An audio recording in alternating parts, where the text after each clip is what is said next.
എൻ്റെ അമ്മ ആകാശവാണിയിൽ കുറേക്കാലം സംഗീതവുമായി ബന്ധപ്പെട്ടിരുന്നു.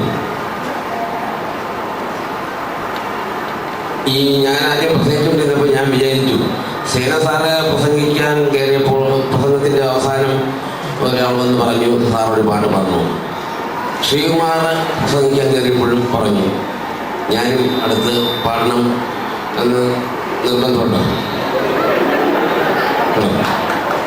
അവസാനം ആൾക്കാരെ പിരിച്ചുവിടാൻ വേണ്ടിയിട്ട് പാടാം. അതല്ലേ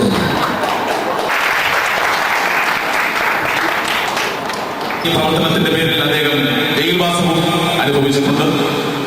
ഉന്നതങ്ങളിലൊന്നും ഒരിക്കലും ശ്രദ്ധിക്കപ്പെടാതെ പോയ അദ്ദേഹത്തിന് ആരഫി ഈ അവസരത്തിൽ ആരഫിയുടെ വളരെ അഭിമാനകരമായ തോന്നുന്ന തരത്തിൽ ആദരിക്കപ്പെടുകയാണ്. രണ്ടാമതായി ഈ വേദിയിൽ ആദരിക്കപ്പെടുന്നത് ശ്രീ എസ് തങ്കപ്പൻ അവർ 50-65 കാലഘട്ടം